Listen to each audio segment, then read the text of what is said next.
अलैकुम वरहमतुल्लाहि वबरकातुहू।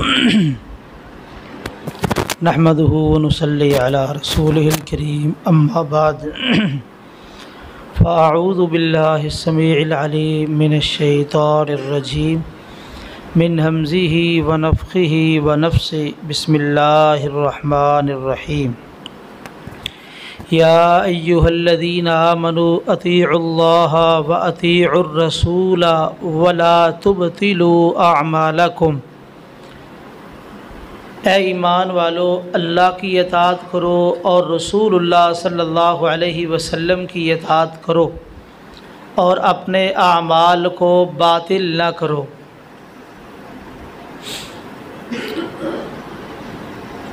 आज हमारा उन्वान है नमाज ईद, इसके आदाब। इस हवाले से कुछ गुजारिशात आपके सामने रखना चाहता हूँ। तो नमाज ईद के आदाब या तो बयान ही नहीं होते या बिल्कुल करीब जाके बयान किए जाते हैं और लोगों की इतनी तवज्जो नहीं होती, ईद के ज़ौक़ शौक़ में ही वो लगे होते हैं।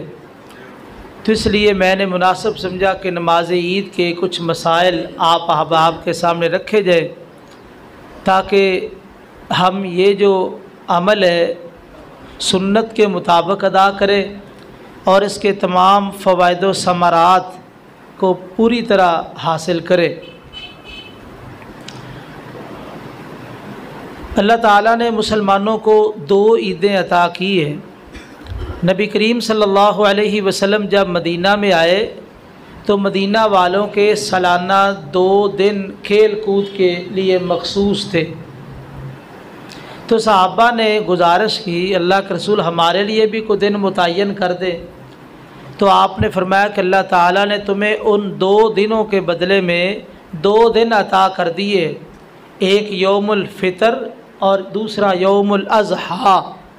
एक छोटी ईद, बड़ी ईद जिसे आम तौर पे कहते हैं, एक हलवे वाली ईद, दूसरी गोश्त वाली ईद। तो ये मुख्तलिफ़ लोगों ने नाम रखे हुए हैं। तो इससे ये मसला भी साबित हो गया कि इस्लाम के अंदर 2 ही ईदें हैं, एक रोज़ों के इख्तिताम पे यानी यकम शवाल को और दूसरी 10 ज़िलहज को। 2 ईदें इस्लाम के अंदर है। इसके साथ ये मसला भी ज़हन में रहे, यौमुल फ़ितर यानी इफ़्तार का दिन, मुसलसल 1 महीना रोज़े रखे हैं तो आज यकम शवाल इफ़्तार का दिन है, आज रोज़ा नहीं है। नबी करीम सल्लल्लाहु अलैहि वसल्लम ने ईद वाले दिन रोज़ा रखने से मना फरमाया है। तो ईद उल फ़ितर हो, ईद उल अज़हा हो, उसमें रोज़ा नहीं रखा जा सकता। इसी तरह नमाज ईद के लिए अच्छे लिबास का जो मुयस्सर है उसका एहतमाम करें और नमाज ईद के लिए गुस्ल करना, नहाना, जिस तरह के नमाज जुमा के लिए तैयारी होती है ये भी दुरुस्त है। मिसवाक करना, खुशबू लगाना, ये नबी करीम सल्लल्लाहु अलैहि वसल्लम की सुन्नतों से साबित है। जिस तरह जुमे का एहतमाम होता है तो इसी तरह नमाज ईद का भी पूरी तरह यानी एहतमाम करना चाहिए। और नमाज ईद में मर्द हज़रात भी पहुँचेंगे, बच्चे भी पहुँचेंगे और औरतें भी नमाज ईद के लिए हाज़िर होंगे।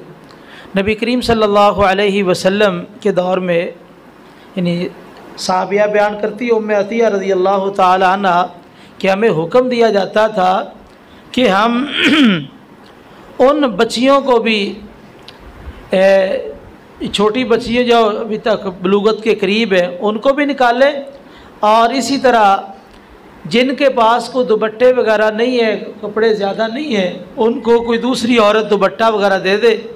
यानी बड़ी जो चादर होती है, एक तो दुपट्टा आम होता है, एक बड़ी चादर पर्दा करने के लिए। तो हुक्म दिया गया जिसके पास ज़ायद है वो अपनी सहेली को दे दे। तो तमाम औरतें ईदगाह में हाज़िर हो, बिलखसूस वो औरतें जो माहवारी में है, जिन्होंने नमाज नहीं पढ़नी, उन औरतों को भी हुक्म है कि वो भी ज़रूर नमाज ईद के लिए हाज़िर हों, लेकिन यानी वो जाएंगी तो नमाज नहीं पढ़ेंगी, नमाज वाली जगह से वो अलग रहेंगी। एक तो वो आते जाते तकबीरात कहेंगी, और दूसरी बात यह है कि मुसलमानों की जो इज्तिमाई दुआ है उसके अंदर वो शरीक हो जाएंगी, खुतबा सुन लेंगी। तो आप अंदाज़ा लगाइए कि ऐसी औरतें जिनके अंदर एक यानी कमज़ोरी है, शरीयत के कई अहकाम उनसे साक़त कर दिए गए, नमाज साक़त कर दी गई, रोज़ा साक़त कर दिया गया, तो रोज़े के 12 मियाँ के बाद में कदाई दे लेना, नमाज मुस्तकिल ही साक़त है। लेकिन ईद के लिए ऐसी औरतों का वहाँ जाना और ईदगाह से अलग रहना और तकबीरात कहना, खुतबा सुनना, तो इसके अलावा इस मुकाम पे सदका भी किया जाता है, सदक़े में शरीक हो जाना और दुआ में शरीक होना, तो ये कितने ही फ़वाइद व समरात हैं। तो ऐसी औरतें भी ईदगाह से पीछे ना रहें। तो इस हदीस से हमें ये बात मालूम होती है कि ईदगाह में जो हाज़िरी है ये बहुत ही ताकीदी है। किसी बंदे को बिला उज़र पीछे नहीं रहना चाहिए। इसी तरह नमाज ईद के लिए जब निकलना है तो निकलते वक्त आपने तकबीरात कहनी है। तकबीरात के मुख्तलिफ़ कलिमात साबित है। आम तौर पे हमारे यहाँ जो तकबीर मारूफ़ अल्लाहु अकबर, ला इलाहा इल्लल्लाह वल्लाहु अकबर वलिल्लाहिल हम्द, ये भी दुरुस्त है। इसके अलावा भी तकबीरात हैं, तो आपको जो याद है आप वही तकबीर पढ़ें। मकसूद ये है कि अल्लाह ताला की बड़ाई बयान की जाए। ये तकबीरात आप जब घर से निकलेंगे ईदगाह तक, और ईदगाह में यानी खुतबा नमाज शुरू होने से पहले तक ये आप पढ़ते रहेंगे। नमाज, उसके बाद खुतबा, और उसके बाद जब आपने वापस आना है, वापस भी घर आने तक ये तकबीरात आप पढ़ेंगे। ये यौमुल फ़ितर यानी ईद उल फ़ितर के अंदर ये तरीका है, और ईद उल अज़हा के अंदर तो ये तकबीरात आप 9 तारीख को शुरू कर लेंगे और ये तकबीरात का सिलसिला 13 तारीख की असर तक जारी रहेगा। उसके अलग का काम है। चूँकि हमारा इस वक्त जो मौजू बात ज़्यादातर ईद उल फ़ितर है, तो इसलिए हम इसके हवाले से कुछ बातें करते हैं। तो ईद उल फ़ितर में यानी घर से निकलने से लेके यानी ईदगाह में पहुंच के नमाज से पहले तक, और इसी तरह वापसी में घर आने तक ये तकबीरात है। औरतें भी तकबीरात कहेंगी, लेकिन उनकी आवाज़ आहिस्ता होनी चाहिए। तकबीरात कहेंगी, एक है बिल्कुल खामोशी के साथ यानी इंसान अपने जी में पढ़े, एक है हल्की सी आवाज़ हो लेकिन ज़्यादा आवाज़ ना हो। तो इसकी बाकायदा तरगीब देनी चाहिए यानी औरतों को भी, और इसी तरह मर्द हज़रात को भी। अक्सर लोग तकबीरात का एहतमाम नहीं करते, हालांकि एक मकसद है लितुकब्बिरुल्लाह अला मा हदाकुम, ताकि तुम अल्लाह की बड़ाई बयान करो जिस तरह के उसने तुम्हारी रहनुमाई की है। इसी तरह ईदगाह में जब आपने पहुंचना है तो ईदगाह के अंदर आपने नफली नमाज नहीं पढ़नी। नफल नमाज ईदगाह में आप नहीं पढ़ेंगे, आप ईदगाह में जाके वैसे ही बैठ जाएंगे। तो जो इमाम के साथ 2 रकत पढ़ेंगे और उसके बाद खुतबा है, बस वही है, उसके अलावा नहीं है। ईदगाह का वक़्त कौन सा है, नमाज ईद का वक़्त कौन सा है? तो नमाज ईद का वक़्त ये है कि सूरज जब तुलू हो जाए उससे लेके सूरज ढलने तक। बेहतर ये है कि ईद जल्दी अदा कर ली जाए, क्योंकि खुशी का दिन है, लोगों ने मिलना जुलना आना जाना है, तो ये लटकाना नहीं चाहिए मामला। कई उलमाए किराम वो फ़ंड इकट्ठा करने की खातिर बहुत देर कर देते हैं, तो ये तरीक़ाकार दुरुस्त नहीं। उसका कोई मुतबादल हल तलाश कर लिया जाए तो बेहतर यह है कि ईद जल्द ही अदा कर ली जाए, जिस तरह के हमारे यहाँ मरकज़ इब्राहीम के अंदर अल्हम्दुलिल्लाह साल से आप अहबाब तशरीफ़ लाते हैं नमाज ईद के लिए, और पूरे वक़्त पे जैसे ही वो ममनुआ वक़्त ख़त्म होता है तो नमाज ईद फ़ौरी तौर पे जो है शुरू हो जाती है।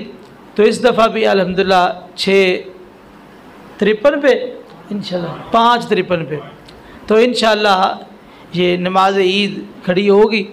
तो बहरहाल कोशिश करनी चाहिए कि ये अव्वल वक़्त में अदा कर ली जाए। हाँ जी, ईदगाह नमाज ईद कहाँ अदा करनी है, इसका असल जो मुकाम है वो ईदगाह के लिए अलग जगह होनी चाहिए। जिस तरह के नबी करीम सल्लल्लाहु अलैहि वसल्लम के ज़माने में अलग ईद के लिए जगह मुतय्यन थी और भी उससे काम लिए जाते थे, तो वो जगह अलग थलग थी, वहाँ आप ईद पढ़ते थे। हाँ, अगर कोई मजबूरी बन जाए या बारिश की कोई सूरत हो तो बाहर पढ़ना मुश्किल है, या इसके अलावा भी मजबूरी हो सकती है, जगह की किल्लत है, जगह की किल्लत है या जगह है ही नहीं, तो मजबूरी की सूरत में मस्जिद के अंदर गुंजाइश है। कोशिश ये करनी चाहिए कि नमाज ईदगाह यानी मस्जिद से हट के नमाज ईदगाह के अंदर जो ना अदा की जाए, इसका लोगों को एहतमाम करना चाहिए। इसी तरह नमाज ईद यानी अदा करने के लिए आप पहुँचे हैं तो आप ईदगाह में पहुँच के यानी अपनी तकबीरात जारी रखेंगे। ये जो स्पीकरों के अंदर तकबीरात का सिलसिला आम तौर पे आपने सुना होगा, ये ऐसे ही बस देखा दिखाई शुरू हो गया है।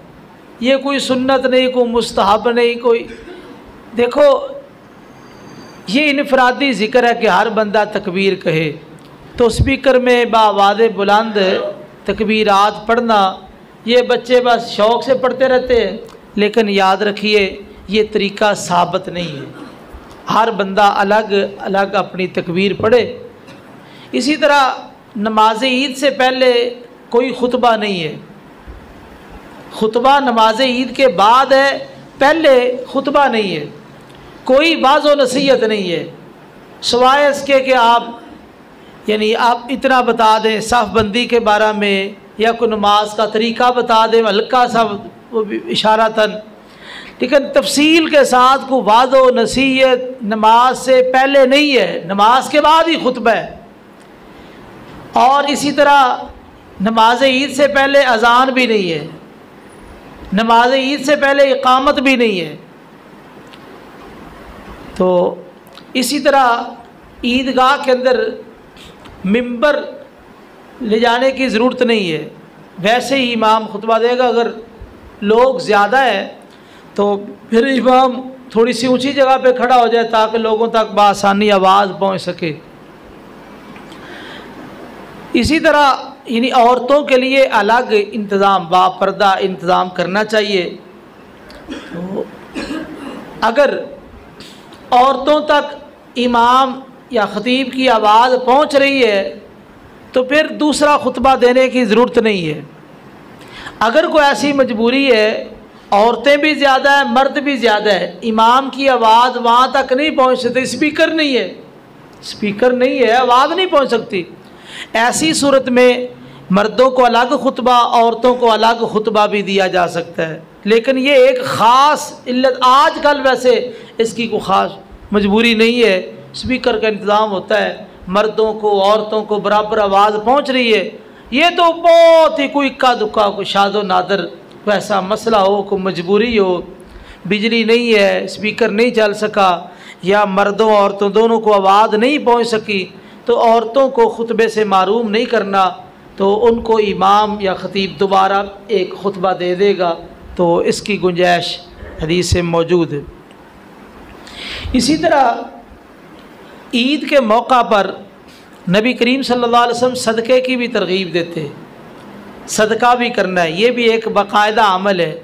हम बाकी तो नबी पाक की सुन्नतों को अपनाते हैं, इस सुन्नत पर भी अमल करना चाहिए। माशाल्लाह काफ़ी लोग जो है इस हवाले से यानी सदका करते हैं और ऐसे मौके पे तामुन करते हैं मसाजिद के साथ, मदारस के साथ। तो बहरहाल ये सदक़े का एहतमाम भी इस मौके पे करना चाहिए। और इसके ये ज़िमन में यानी दीगर मसाइल भी इमाम खुतबा ईद के अंदर कोशिश करे कि लोगों के सामने वो मसाइल रखे जो बुनियादी मसाइल हैं, क्योंकि कई लोग सालाना आपके पास आते हैं।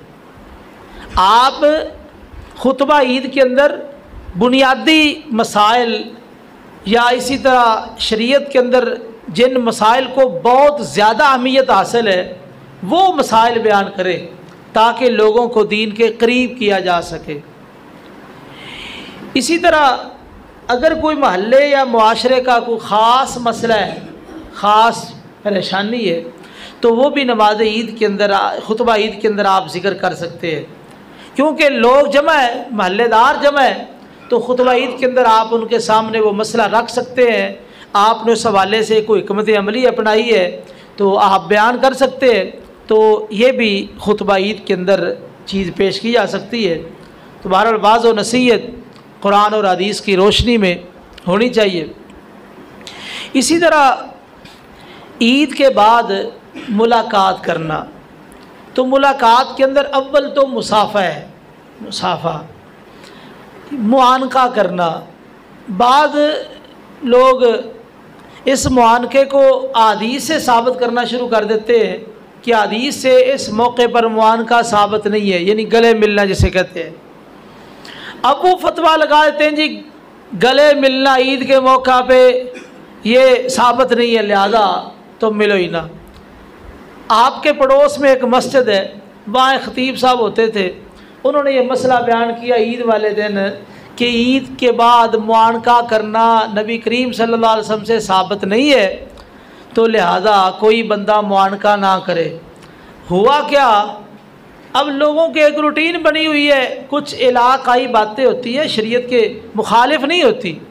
हुआ ये कि लोग ईद के बाद मामूल के मुताबिक मुआनके के लिए आगे हों, वो आगे हाथ कर दें। इस तरह कितने ही लोग आपस में झगड़ पड़े। ज़ाहिर बात है, एक मुअज़्ज़ज़ आदमी है, आप मुआनके के लिए हाथ फैला रहे हैं, तो आगे से आप ऐसे हाथ करेंगे तो उसकी तो तौहीन हो जाएगी। तो इस तरह वो यानी झगड़े का सबब बन गया। ये मसले की नौइयत समझ लो। देखो, एक मसला होता है सुन्नत से साबित हो, वो तो अजर व सवाब का बायस बन गया। एक होता है मुलाकात के मौके पे आपका कोई इलाकाई कोई अंदाज है, कोई तरीका है, तो अगर वो शरीयत के मुतज़ाद नहीं है, ना ही आप उसको सवाब समझते हैं, ना ही शरीयत के मुतज़ाद है, ना ही आप उसको सवाब समझते हैं, तो सिर्फ अपने इलाके के लिहाज से मोहब्बत के अंदाज से अगर कोई आदमी मुआनका करता है तो इसमें कोई बात नहीं। तो ये हमारा आम यानी रवाज है मुआशरे के अंदर कि हम खुशी के मौके पे गले मिलते हैं, ये आम लोगों के अंदर चीज़ पाई जाती है। ना ये सुन्नत है, ना ये अजर व सवाब का बायस है, एक मोहब्बत का अंदाज है। ये मसला तो है ना हदीस में कि तेरा अपने भाई के लिए तबस्सुम करना, खुश होना, ये भी सदका है। तो इतनी बात तो है ना, भाई को खुशी से मिलना चाहिए, खुशी से मुलाकात तो ज़ाहिर बात है मुसाफे के साथ भी है, मुआनके के साथ भी है। तो बहरहाल सुन्नत इसको ना समझा जाए, अजर व सवाब का बायस नहीं है। हाँ, वैसे आप मिले। अब ईद के बाद एक दूसरे को दुआ देना, एक दुआ तो बात सलफ़ से साबित है, तक़ब्बलल्लाहु मिन्ना व मिनका, अल्लाह ताला हमारी मेहनतें, हमारी नमाज़ें, रोज़े, क़यामुल लैल, सदका खैरात, जुमला इबादत कबूल फरमाए, आपकी भी कबूल फरमाए। एक तो ये कलमा साबित है। दूसरा, बारकल्लाहु फ़ी, अल्लाह ताला आपकी तमाम इबादत में बरकत फरमाए। ये मुलाकात के मौका पर दूसरे भाई को आपने दुआ देनी है।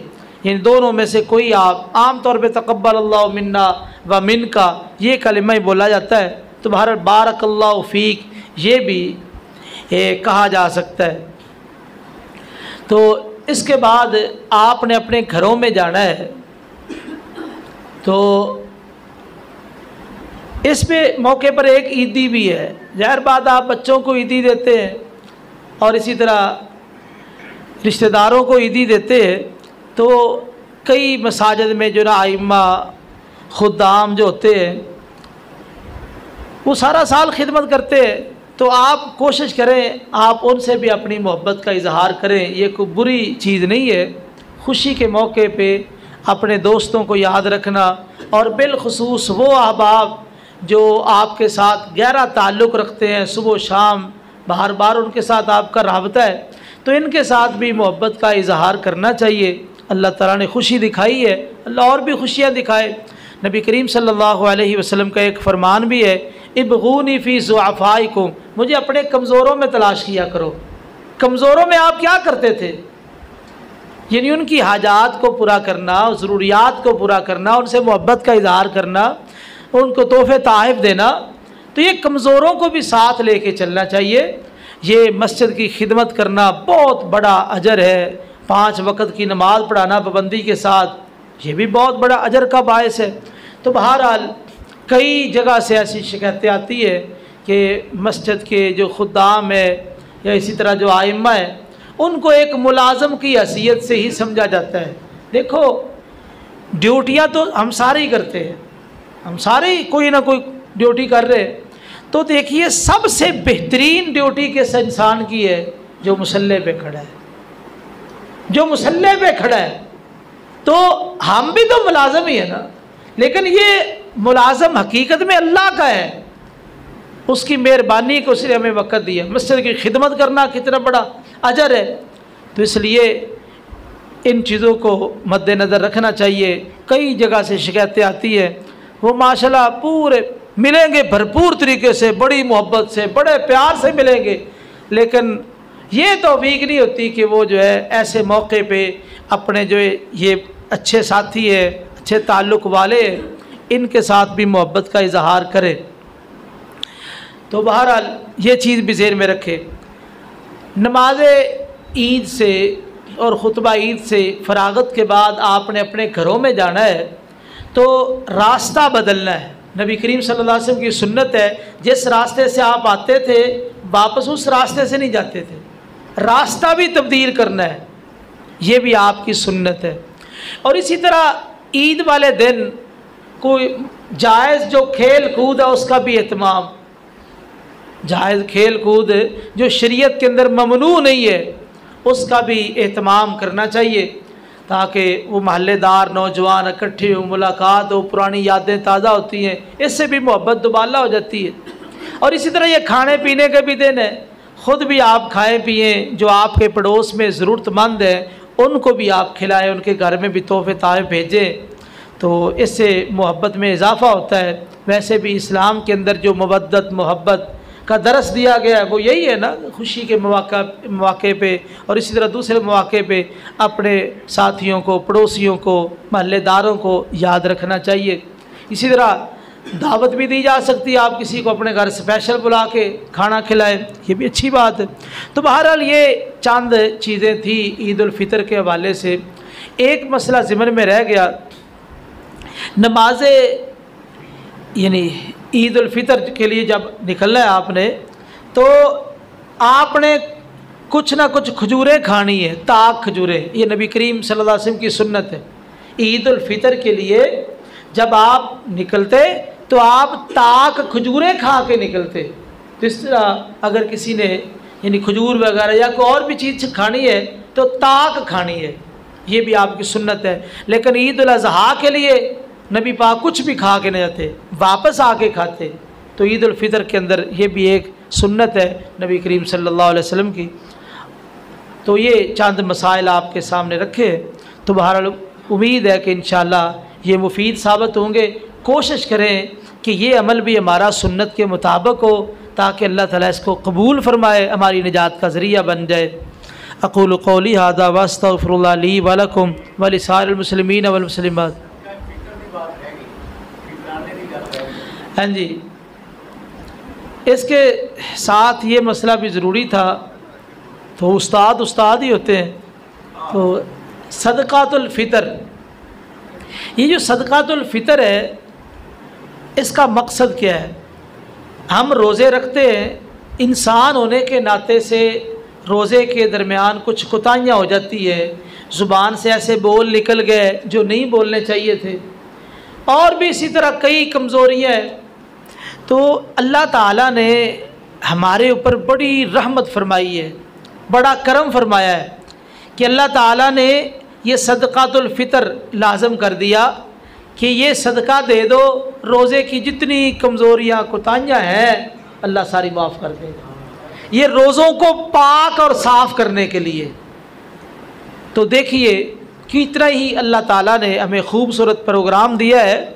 तो ये हक़ है मसाकीन का, जो आपके पड़ोस में मिस्कीन, गरीब, यतीम, बेवा औरतें हैं, ज़रूरतमंद हैं, उनका हक़ है, उन तक ये आप हक़ पहुँचाएँ।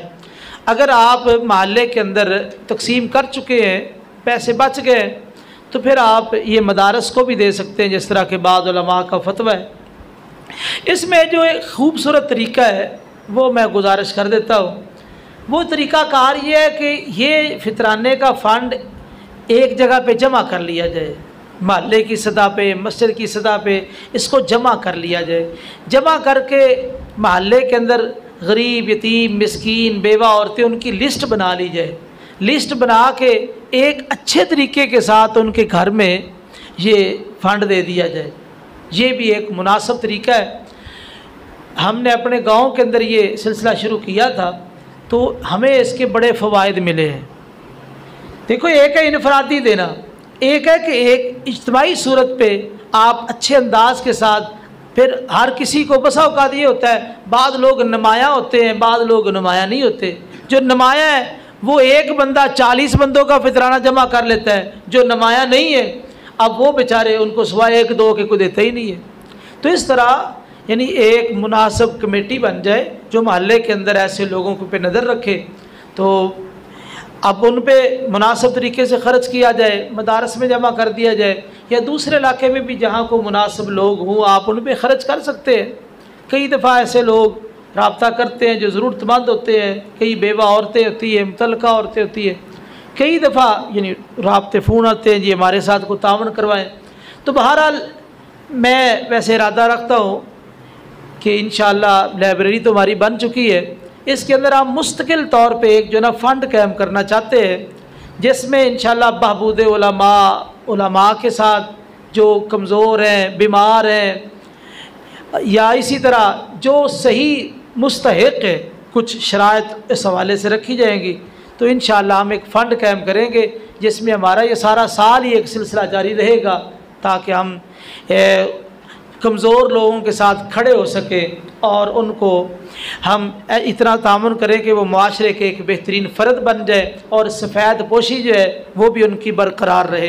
ये भी इंशाअल्लाह प्रोग्राम में शामिल है। आप दुआ करें अल्लाह ताला तौफ़ीक़ अता फ़रमाए।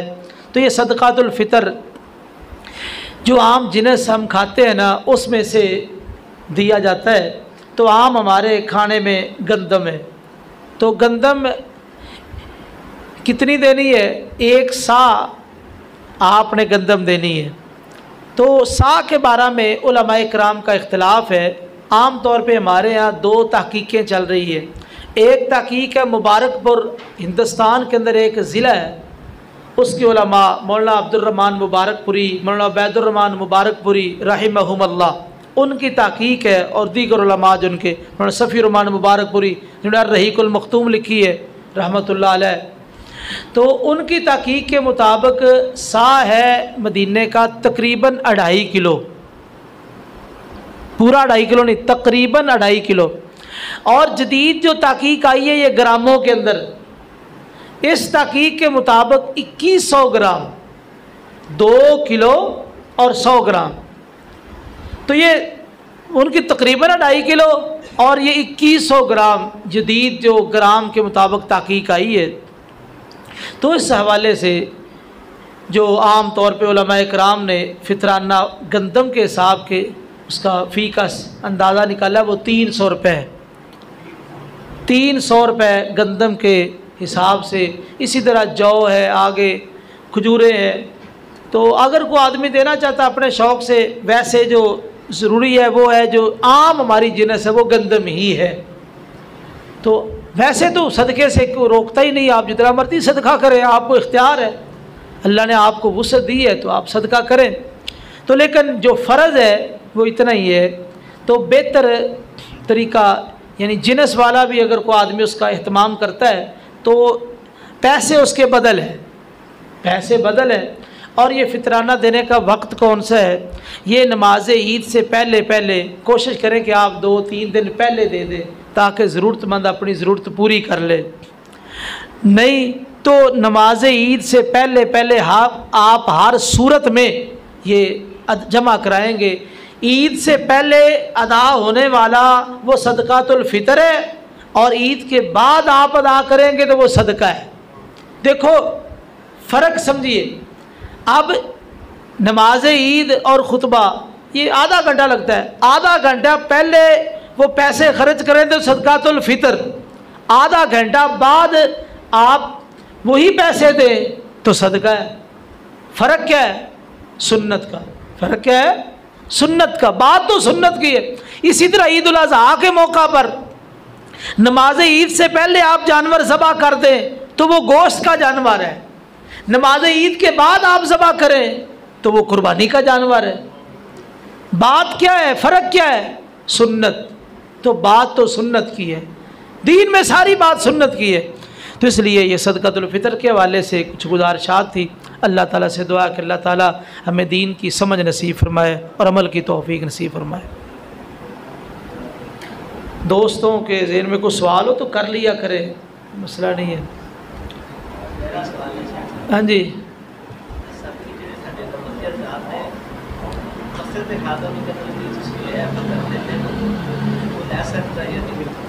देखो फितराना है मिस्कीन के लिए। मिस्कीन कहते हैं जिसकी आमदन कम हो, अखराजात ज़्यादा हो। अगर इसकी ज़द में इमाम आता है, ख़तीब आता है, खादम आता है तो ठीक। अगर वो मिस्कीन की ज़द में नहीं है, उसकी आमदन ठीक है, अखराजात के मुताबिक सिलसिला चल रहा है उसका, तो फिर उसको फितराना नहीं लेना चाहिए। ये हर बंदे का अलग मसला है कि वो किस हाल में है। अगर वो मिस्कीन की ज़द में है, आमदन कम, अखराजात ज़्यादा, तो उसको दिया जा सकता है। अगर वो मिस्कीन की ज़द में नहीं है तो इमाम, ख़तीब, खादम को फितराना नहीं दिया जा सकता। और फितराना तो बताना चाहिए ना, क्योंकि मिस्कीन का हक़ है, मिस्कीन का हक़ है तो फिर मिस्कीन को ही देना चाहिए।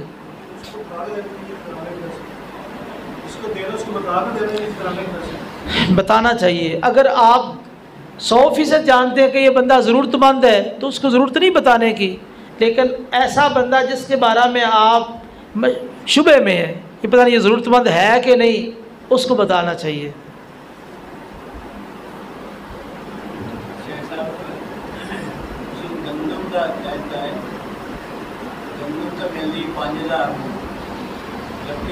आटा खरीद रहे हैं कि आटा महंगा है, जिनस गंदम है, आटा जिनस नहीं है। बात यह है कि हमने जिनस का एतबार करना है। जो आटा है ना वो जिनस में नहीं आता, तो इसलिए जिनस को ही हम बुनियाद बनाएंगे, आटे को बुनियाद नहीं बनाएंगे। हाँ जी। ख़रीदे या ना ख़रीदे, मसला ख़रीदने मसला ये है कि असल जिनस है। पहले तरीक़ाकार ये था कि गंदम ही घरों में होती थी, चक्कियाँ लगी होती थी, उसी तरह वो पीस के तो इसी तरह आटा गूँध लिया जाता, रोटियाँ पका ली जाती। अब थोड़ी सी तरक्की हो गई है, लेकिन असल मसला तो वही है ना जिनस का। तो गंदम ये जिनस में है, आटा जिनस में नहीं है, तो हम जिनस का एतबार करेंगे। आगे आगे तो फिर आप रोटियों का एतबार करने लग जाएंगे तो फिर मामला तो बहुत आगे चला जाएगा। हाँ जी।